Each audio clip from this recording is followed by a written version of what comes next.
Hello and welcome to the recording of our second webinar during January. For this Maths and English webinar, the main content will be focused on using Centre Analytics and utilising the performance feedback from Functional Skills English and Maths at Levels 1 and 2. During this webinar, you'll be hearing from myself, Catherine Reid, your Technical Advisor, providing you with guidance and support across Maths, English, Employability and ESOL qualifications. And we also have Amanda Kelly, our Industry Manager, who manages these portfolio qualifications, products and services.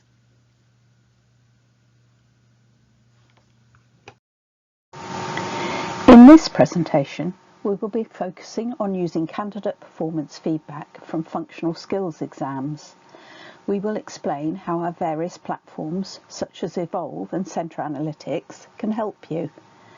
We will do a navigation through Centre Analytics, and we will be looking at using score reports. During the live webinar, we set up a couple of polls. If you would like to still contribute to these polls, you can email your responses to the pre-employment@cityandguilds.com inbox. What is e-volve? This is the name of our e-assessment platform, which has been developed and maintained by a company who are now called Surpass. This is the new name for BTL. The platform is also known as Secure Assess, as it is a lockdown platform which allows us to deliver examination content securely. For example, functional skills exams are run using something called the Secure Client, which locks the PC or laptop device down so that the candidate can only access the exam or assessment. e-volve is the platform where the exams are taken, but it's also where some of the administration of exams takes place. For example, you can book your exams in walled garden, but the amendments and the access to key codes can be done through e-volve. We also have Centre Analytics, which is the platform that allows you to analyse and interrogate data from the functional skills exams. It allows you to look across cohorts and individuals' learners' data against the subject content statements. You can compare historical data and compare your centre's performance with City and Guilds global average pass rates. And one of its vital benefits is that it gives you the provisional score reports for candidates who have sat their functional skills tests. So what is the difference between e-volve and Centre Analytics? Well, in effect, they have different jobs. e-volve is where you can save or print invigilation packs or attendance registers. You can access supervision reports and exam key codes. You can see your exams calendar and stay on top of exams so that you know what is happening and when. And you can download and upload exams for offline testing. Centre Analytics is a different platform, although it's linked to e-volve, as it draws through the information relating to exam responses and performance, so you use the same login details for both platforms. In Centre Analytics, you can access your test history and check how cohorts of learners are performing and identify strengths and weaknesses. You can see a calendar of scheduled and overdue tests, and you can compare your centre performance against the City and Guilds global averages. As well as accessing candidates' profiles, you can interrogate the data.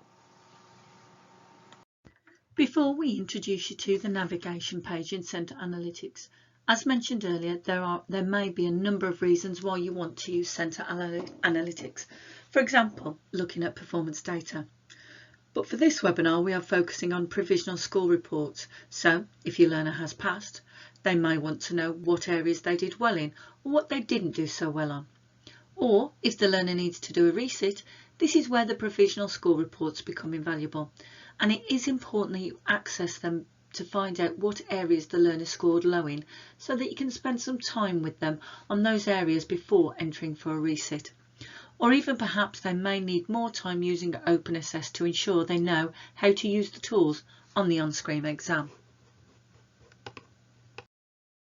We're not allowed to access and demonstrate the live centre analytics system as it contains all the information from our centres, their candidates and their test performance, so that would contravene data security. What we've done instead is to use print screens that do not contain any actual learner information, so we have some samples of what you can see or use. You might find it useful to listen to the recording of this presentation and log into your own account and navigate through the system as we go through it. So let's take a deeper look into the platform. Once you're logged in, you will be welcomed with the main menu bar, which allows you to navigate through the platform. The Home button brings you back to the welcome screen each time. Now let's go through each of these buttons in detail. Along the top of the menu bar, right at the end, you can see the user guide. This will show you how to use each function, so please refer to it if you are unsure how to use or locate something specific.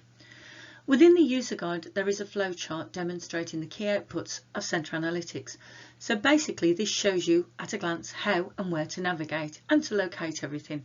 For example, if you want to access candidates list, just to note it also gives you the page number in the user guide.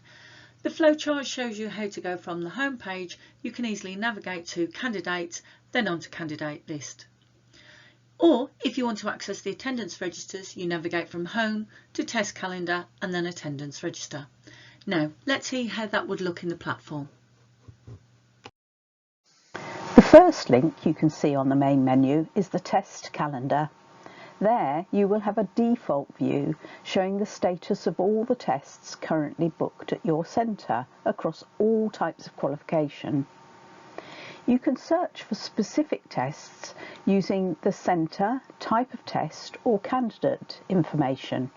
Alternatively, you can search by day, month or year using the calendar tool. You can print your attendance registers here, and the candidate score report can be sourced here, and we're going to look at these in more detail in a little while. Next one along on the menu bar is test history. Just to make you aware, you can get your score reports from here through candidate list link. I personally use this the most to access score reports as I just find it simpler for me, but you will have your own preferences. So you have test history, which is data search. Here you can view historical data for a particular centre and qualification by day, month, year using the calendar tool. You can also export data to CSV file, then download and print out. In test history you have results breakdown. Here you can find out how your centre performs against the City and Girls Global Average. The results for each test can be viewed by category in a bar chart format, showing marked distribution, no-shows and retakes. Within test history you have candidate and centre performance. Here you can view a list of candidates, near pass result and an overall centre performance for a selected test. These can be downloaded and printed. And next you have candidates, where you can directly access candidate profiles and score reports. Now let's take a look at what this would actually look like when we go into test history. When you click on the test history in the main menu bar, it will bring up a default view of the history of tests taken across all the e-volve installation IDs for your centres and all the qualifications for the past 6 months from the date that you are viewing. In the search box, you will need to identify which centre you want to look at and the qualification you want to review. For instance, 4748 functional skills for e-volve tests, or 4748 functional skills paper in brackets for paper tests. You have to interrogate these two modes separately. You can then see at a glance the colour-coded bar chart. The green shows you the passes, the red is fails, and the orange is for those candidates who haven't shown. From there, you can simply click on any symbol, pass, fail and no-show at the top of the chart to deselect them and see the data that you want to see. As you can see in the bottom image, I have just selected passes, and you can see all green in the chart below. The City and Guilds Global Average. If you scroll down that page and select a particular exam and click on the plus symbol, you can drill down to see how your centre is performing against the City and Guilds Global Average. The global average is the number of pass or fail grades as an average across all the exams of this qualification taken by all City and Guilds centres for the time period that you've selected. There's also the option here to look at the mark distribution across all the exam attempts at your centre for this particular qualification. Here we have a test history of a sample learner, and I've selected a certain date range. I can see that the data at a glance by date, total candidates who have or haven't passed, and the volume of no-shows. If you hover over the actual bar chart column, it will specifically give you a number of passes, fails and no-shows for that month, as I have set my search dates in a large range. If I then click on the plus sign to expand that accordion for that specific functional skills exam, for example, functional skills reading level 1, it will give me global average data, which compares centre test results with City and Guilds global average, mark distribution, which is the number of candidates in each 10% band of marking, no-show data and retake data. And just above that information is a candidate list. Obviously this is not on my image, but it can be found here, where you can just click and access learner test history information. And if I click on this, it gives me the learner's name, enrolment number, test date, pass mark, user percentage, grade, retakes and score. So if I then choose a learner, so for my search I was using 4748 functional skills, which is online. From here I can either choose profile, which shows me a learner's test profile, or score. So when I click on score, this will open up a score report. Remember that you can search for cohorts as well as individuals. So let's have a look at the provisional score reports generated in Centre Analytics, which are also available from the Secure Assess platform. Here we can see a provisional score report for a learner who has sat 4748 Level 2 Functional Skills Mathematics on screen, but was not successful, so he needs to do a resit. We can see that the overall marks available for the exam are 60. The candidate achieved 23 marks, which equates to 38.33% of available marks, which is a fail grade. This is shown at the bottom of the report. Against each subject content statement, you can see the number of marks that is available for that subject content statement in the paper that the candidate sat, and the number of marks that the candidate achieved. The percentages here are the number of correct marks achieved against each subject content statement. Just to reinforce, these are provisional score reports, which are made available once the initial marking takes place, so that you have an indication of how the learner has performed. These marks are provisional, and it is critical that you check walled garden for the final result. You should not share a result with a candidate until it has been validated in walled garden. These provisional score reports are a useful indicator about which areas they need to work on to prepare for their resit. Should a candidate's score change through results moderation, this score report will not be recompiled, as this adjustment happens outside the analytics programme. But nevertheless, the original report is still a useful document to assist in additional teaching. So let's have a look at this score report in more detail. The subject content statements are the functional skills specifications, which can be found in the Department for Education subject content document, as well as in our qualification handbooks. And we're now all familiar with these. For example, we can see that the learner scored 100% against subject content statement 10, which is add, subtract, multiply and divide decimals up to 3 places. This suggests that this is an area that the candidate is comfortable with, and on this occasion has responded correctly to the 1 mark question that was available and gained the mark. But if we look at subject content statement 25, use the mean, median, mode and range to compare two sets of data, and subject content statement 28, draw and interpret scatter diagrams and recognise positive and negative correlation, we can see that the learner needs to do more work on these topics as they did not score any marks for these subject content statements. Using this report, we can work with the learner, doing more individual work with them on those subject content statements where their performance was weaker.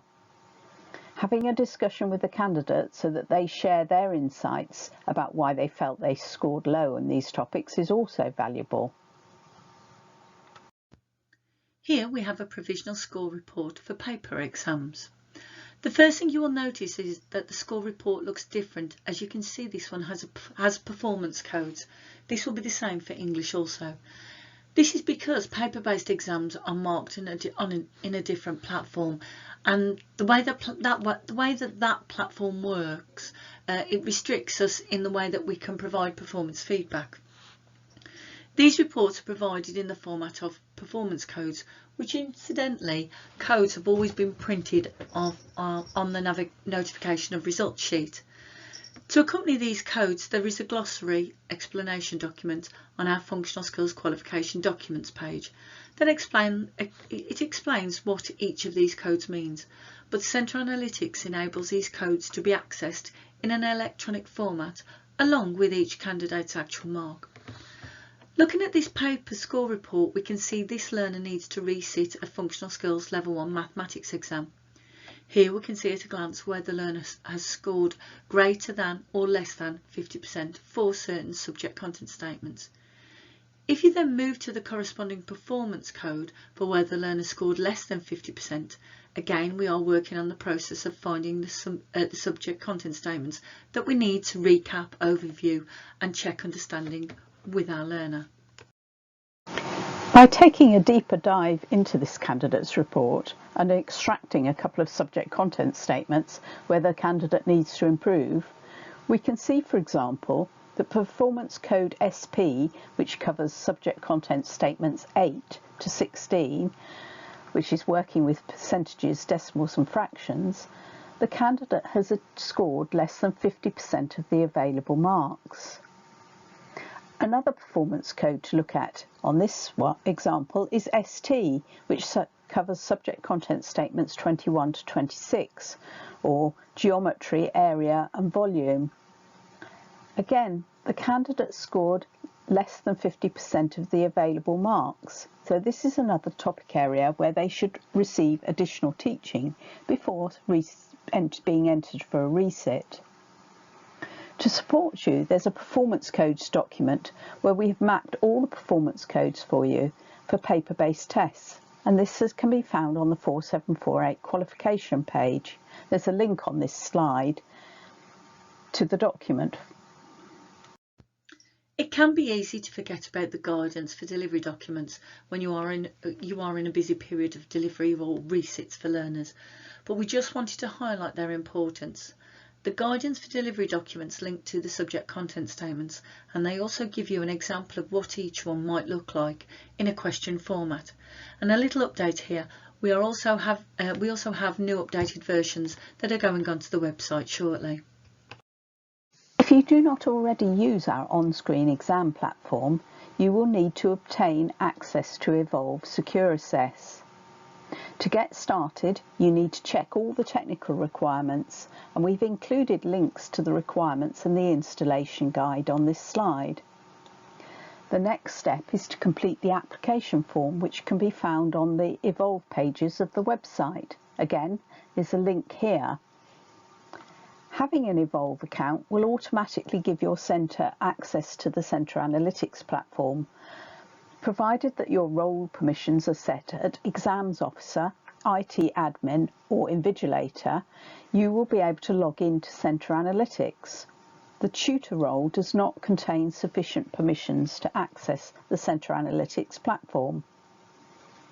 Although you have to log in separately to the analytics platform, you use the same login details that you use for Secure Assess. Obtain performance feedback and raw scores for candidates who have taken paper-based functional skills exams through the Centre Analytics platform. To get set up, you will need to contact our customer service team on e-volve support@cityandguilds.com and provide the following information: your centre number, your centre name as it appears on Walled Garden, the name of the primary user and their preferred username and their email address, and the name of a secondary user with their preferred username and their email address. Again, we carried out another poll live in the webinar, and if you want to submit your responses, you can do in the pre-employment inbox. In addition to these webinars, which are an opportunity to broadcast information to a largish audience, we offer support sessions in person through our Connect Share network sessions. These are free to you as City and Guilds customers, although the places are limited, so they book up fast. You can find the date and location on our Events, Webinars and Networks webpage, which we update the page with new events regularly. Currently, we have a session for English and for Maths in Dudley at the end of January, and we're in London in March and in Wakefield in April, but we're planning to add more, so it's best to keep up to date by signing up for our alerts and checking our events page. These sessions will continue throughout the year and in different locations, so please do keep checking to find one that's most suitable for you. Alternatively, if you'd like to host an event, please do get in touch. In addition to our face-to-face sessions, we have our online link-ups. These are shorter sessions, but still give you a chance to connect and share, so please feel free to sign up for one of these virtual link-ups if you can't make it to our face-to-face events. If you have any questions as a result of watching this presentation, please send them to pre-employment@cityandguilds.com. Included throughout the webinar are useful links, but just to add here at the end, there are some useful email contacts. For general inquiries, including e-volve and RI issues, you can contact our Centre support team. For any maths and English queries, you can contact one of us directly via the pre-employment inbox. Thank you for joining Catherine and myself for this presentation.